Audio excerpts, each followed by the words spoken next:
remember this travel journal? I did a video on this a few weeks ago as I was going on a trip. And I've been on my trip, I've filled out different parts of my journal, and I'm ready to put it on a scrapbook page. I want to keep it as part of the memorabilia for my trip, even though I'm going to take some of the stories in here and turn them into pages.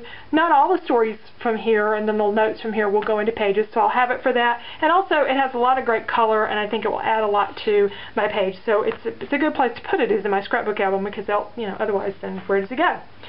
So I have a sketch.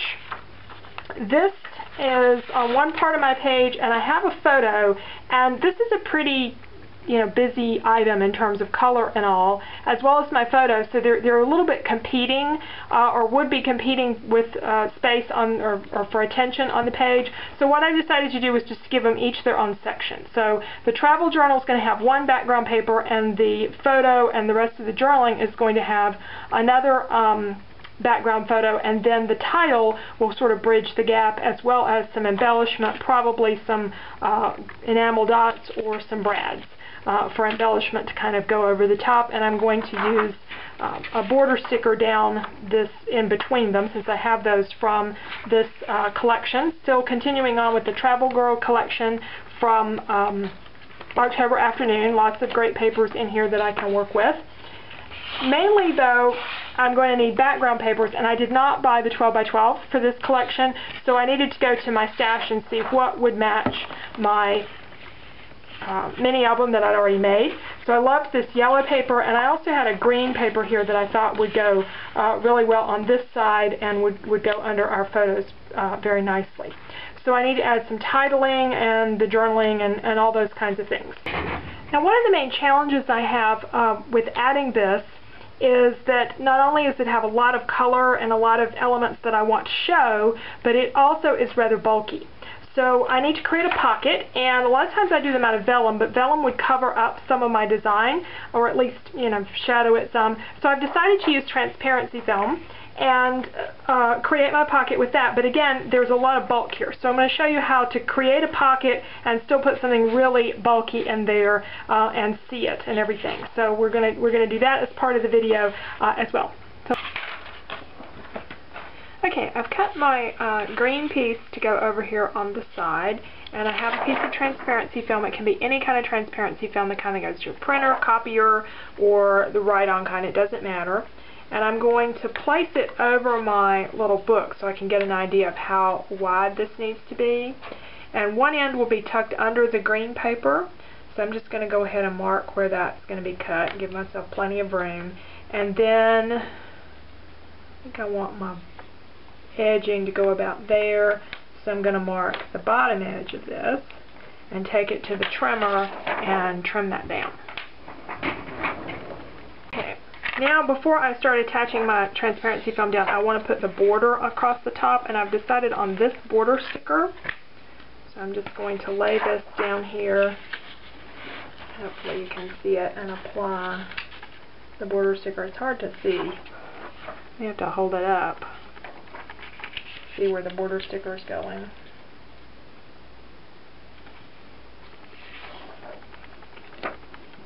Okay. Alright, let's turn that off.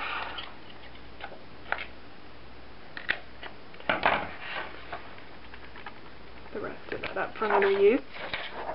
Okay, so now we'll be able to see the top of the pocket. And then this is going to tuck under here and when it's finished.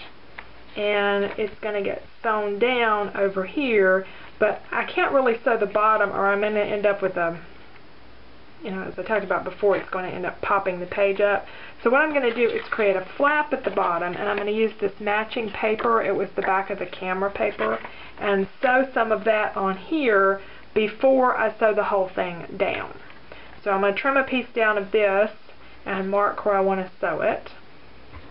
Okay, let's see, I need some adhesive, and I can go ahead and glue this on with regular adhesive. It'll be fine. And what I want to do is probably put it about there. Okay, and I'm going to make sure that's straight before I take it to the sewing machine and stitch it down, and then I'll be ready to stitch down this side, and then we'll come in and do the other side. Okay, what I did first was stitched this down, and then I laid this onto the yellow paper and stitched it. And I've stitched it twice here because the first time my stitching row was straight, but my paper is just ever so slightly crooked.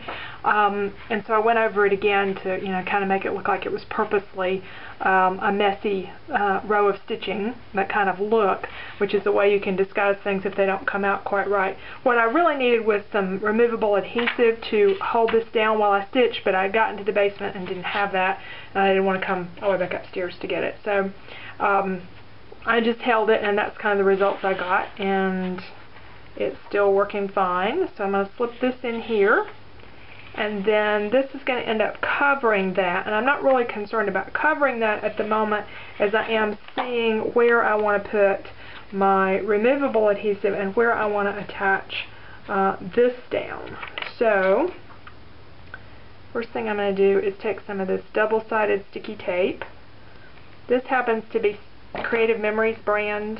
You can use any that you have. And I'm going to put this on here.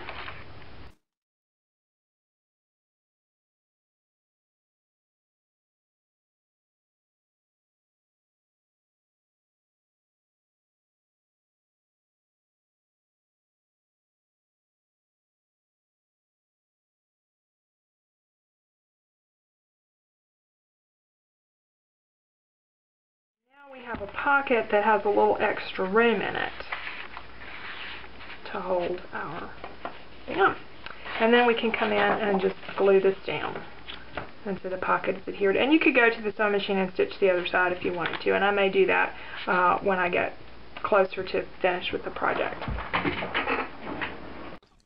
Between the two different background papers, I'm going to add a border sticker from this collection.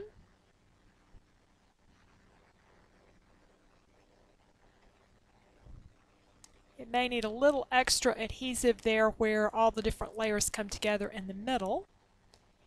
I also have, for my photo, a paper from the 8x8 pad that I want to use as a mat. It has a little blue in it that'll match our photos, but it's mostly got some greens there that'll coordinate with everything. And it's time to start thinking about the title and those journaling cards over on the right. Now, I had gone ahead and printed my journaling on some ledger paper from another collection when I remembered that I had journaling cards. But I only had one that would have really worked for this. I think I'm going to take one of the others that has some elements on it that just don't really fit a lot of different things. There's one down there with itinerary, and it refers to flight, and I'm not planning to take a flight anytime soon, but most of that would get covered up and you still get the travel kind of idea. So I think I'll use it as a background. And I have some different papers here. This is the back of the matte print that I think I'll put my words on, and I also have some yellow paper that I can use for that title. Now, before I get to the title, I got to looking at my page, and I really would like to do something else to sort of bring everything together, and I think mist is a good way to go. So I'm going through my different mist samples, looking at some possibilities. There's a pink there from October Afternoon, but I actually have a peach color from Heidi Swapp that's going to work a little bit better, and I also ended up with an older green mist from Studio Calico. So I'm covering up the bottom so it won't get misted. You'll see the results here in a few moments. Back to the title, I'm just using the October Afternoon mini market stickers that came with this collection, and some really old basic gray letters. If you ever come across any of these letters, there's several pages to a pack from basic gray, buy them because they last forever and they are the most useful size. I've had these a long time. I can't even remember what collection they came from, but they're just wonderful little letters. So I'll finish out my title, and I'm going to turn it into a banner, and I'm sorry my head's in the way. What I'm doing is just measuring and marking the center point so I can notch out my banner. A lot of times I just do this by look, but I wanted to get this one just right since I already had the letters on there. I didn't have one I could redo if I messed it up. And I'm going to use some of the yellow paper, the yellow-green paper behind it, and that'll kind of bring the two different colors of the page together as well.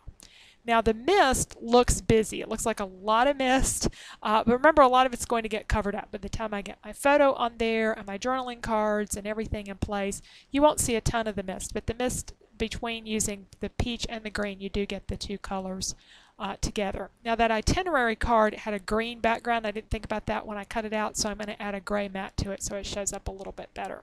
The only thing I'm not real happy with is my journaling block needs something at the top. It's kind of blending in. I have some stamps from Technique Tuesday I'm considering using at the top. Most of them are too wide, but there are a couple that will work that I think I can add on there. And I have to decide what to go at the bottom. I was originally going to use some more of that paper. I'm gluing things down here. I think I'm going to use washi tape instead because I have a lot of washi tape in my little mini book, and I want to, bring it into the look of the whole page so it doesn't look like an extra thing that's just been stuck in there. So I have some of that same washi tape that's on the front of the mini book. I decided to put the gray on top of the yellow. And my original plan was to use some of these enamel dots, but they look too much like the droplets of ink, so I'm back to the brads and considering those for what will go next to the title. Right now though, let's stamp the top edge of this journaling card, and I'm using markers. I did a test with a blue and a rust one till I got colors that I liked, and I'm just using markers to go over my stamp. I have found with the Technique Tuesday stamps, I just don't get good stamps with them. I don't know if it's the ink that I have, but they just don't come out that great for me. So I stamp them, and then I end up having to go over the words with the markers to get them to show up good. And they look nice when they're finished, but they just don't work out very well for me with my dye inks. And I will probably ink the edge of that paper a little bit with some Distress ink. Ready to put in my brads. I chose one large brad for the left part of the title banner, and I chose two small brads down at the bottom, and I've learned that when I'm using multiple brads and I want them in a row, to do the holes one at a time. Otherwise I end up getting them too close together or too far apart, usually too close together. So I'm doing one and then getting the second brad put in place. And now I have one more thing I want to do. That little gray stripe looks a little lonely down there. I have a sticker in yellow, My Big Adventure, that I'm going to put at the bottom. And we're ready to take a look at the sketch, the title that kind of bridges the two sections of the page with some brads at the top and in the lower right hand corner. And the mist also kind of brings everything together, I think. Border sticker in the center and a nice thick pocket that will hold my travel book. So thank you for watching today, and I hope you'll check out my blog for more information.